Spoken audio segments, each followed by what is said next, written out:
کہ میٹ کے اعتبار سے زیادہ پروسیسنگ کے حوالے سے آسانی پیدا کی جا سکے مستقبل کے حوالے سے. یعنی کہ ایکسپورٹ کے حوالے سے بہترین طریقے سے ہمارے پلین جو ہے وہ موجود ہے. اس وقت پاکستان میں کمرشل فارمنگ اس عروج پر نہیں ہے جس عروج پر ہونی چاہیے. آہستہ آہستہ ہم کمرشل فارم جو ہے لگا رہے ہیں، لیکن یہ اس طرح کے کمرشل فارم نہیں ہے. اس طرح کے فارم نہیں ہے کہ اتنے ہزار کا لاکھ کا ہم نے دیا اور اتنے ہزاروں کے حساب سے ہم نے واپس لیا. ایسا نہیں ہے. جو ٹرو مارکیٹ ہے اس حوالے سے فیزیبلٹی بتائی جاتی ہے، اس حوالے سے گائیڈ لائن دی جاتی ہے، اور اسی حوالے سے بہترین اس میں اللہ نے منافع رکھا ہوا ہے. شرط یہ ہے کہ جیسے آپ چھوٹے جانور میں جب آتے ہیں تو یہ ممکن نہیں ہے کہ گائے بھینس جتنا جو ہے وہ آپ کو کما کر دے. ایک گائے بھینس منوں کے حساب سے گوشت، منوں کے حساب سے دودھ دیتی ہے. ریبٹ چھوٹا جانور ہے، مائکرو لائف سٹاک ہے. مائکرو لائف سٹاک کا اصول ہی یہ ہوتا ہے کہ اس کو زیادہ تعداد میں رکھ کر زیادہ پیداوار لے کر زیادہ منافع کمایا جا سکتا ہے. جیسے پولٹری فارمنگ ہے. ہم امیجن کرتے ہیں کہ کوئی شخص آج کی تاریخ میں یہ بولے کہ میں نے پولٹری فارمنگ کرنی ہے اور صرف 20 مرغیوں سے کرنی ہے، یعنی کوئی تک ہی نہیں بنتی. تو ہم ریبٹ کے ساتھ ایسا کیوں کرتے ہیں؟ ریبٹ میں بھی چھوٹے سے چھوٹا کمرشل فارم 60 ریبٹ کا ہوتا ہے، 60 عدد ریبٹ کا ہوتا ہے، ورنہ تو 120 200 500 1000 ریبٹ تک کا فارم ہو سکتا ہے. اور الحمدللہ ہم نے ایسے فارم ڈیولپ کیے بھی ہیں. اس وقت ایسے کمرشل فارم چل رہے ہیں ماشاءاللہ سے جہاں پہ 3 سے 4 ہزار کے درمیان ریبٹس موجود ہیں الحمدللہ. اور ایسے ہی مزید کمرشل فارم ڈیولپ ہوتے جائیں گے جو کہ ریبٹ میٹ کی سپلائی چین کو مزید مستحکم کرے گی، بہتر بنائے گی.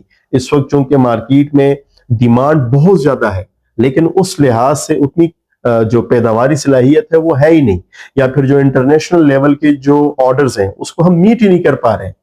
تو یہ سمجھ لیں کہ ایگریمنٹ کا مقصد خالصتاً ہوتا ہی یہی ہے کہ جہاں پہ امبیلنس ہے کہ وہاں پہ ذرا سموتھنس پیدا کی جا سکے، جہاں پہ تمام کے تمام فارمرز کا سٹاک جو ہے ایک جگہ پہ اکٹھا ہو، اور وہاں سے پورے پاکستان میں جیسے کہ الحمدللہ پریکٹیکلی جا رہا ہے. رمادہ کراچی جا رہا ہے، اس کے علاوہ میریٹ جا رہا ہے، میٹرو پہ جا رہا ہے، کیرفور پہ جا رہا ہے. مختلف کمپنیاں جڑی ہوئی ہیں، وہ ہم سے لے کے آگے اینڈ کنزیومر کو دے رہے ہیں.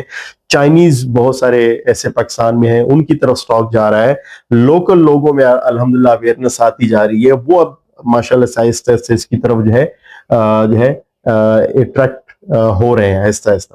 تو کہنے کا مقصد ہے کہ جو متوازی ایسی فارمنگ ہے جو فراڈ پر مبنی ہے، اس کے برعکس کس قدر جو ہے روشن ایک مستقبل ہمارا انتظار کر رہا ہے، جس سے پاکستان کو زر مبادلہ بھی ملے گا اگر ایکسپورٹ ہوگا. اور میں بتانا چاہوں گا کہ پاکستان سے 3 شپمنٹس ریبٹ کی اچھی کوالٹی کی بنیاد پہ، سیف ریبٹ فارم سے 3 شپمنٹس زندہ ریبٹ کی بنیاد پہ پاکستان سے باہر ایکسپورٹ ہوئے ہیں، جس میں 1200 ریبٹ یہاں پاکستان سے باہر ایکسپورٹ ہوئے ہیں کوالٹی کی بنیاد پہ. اور یہ بہت اعزاز کی بات ہے. ہمارے پاس اور ملکوں سے بہت زیادہ کوئریز آ رہی ہوتی ہیں، تو پوٹینشل اس میں بہت زیادہ ہے. لیکن اگر ہم صحیح طریقے سے محنت کر کے اگر کمانا شروع کریں گے تو اس میں اللہ نے بہت سارے لوگوں کے لیے روزگار بھی رکھا ہوا ہے. بہت ایک بڑی انڈسٹری اس میں ہماری منتظر ہے، جیسے کہ باقی ممالک میں انڈسٹری ہے. انڈیا جیسے ملک میں کمرشل فارمنگ ہماری نسبت انتہائی ناقص ہے. بہت لو ریزلٹ وہ لے رہے ہیں کمرشل فارم سے، بہت گھٹیا قسم کی کوالٹی ہے ان کے پاس، یعنی گروتھ کے اعتبار سے میں بتا رہا ہوں. اس کے باوجود جو ہے وہ مختلف گلف کنٹریز کو ایکسپورٹ کر رہے ہیں. تو ہم کیوں نہیں کر سکتے؟ ہم بھی کر سکتے ہیں. زیادہ اچھی قیمت جو ہے اپنے کسانوں کو دے سکتے ہیں، اپنے زر مبادلہ میں اضافہ کر سکتے ہیں، ہمارے جوانوں کو نوکریاں ملیں گی.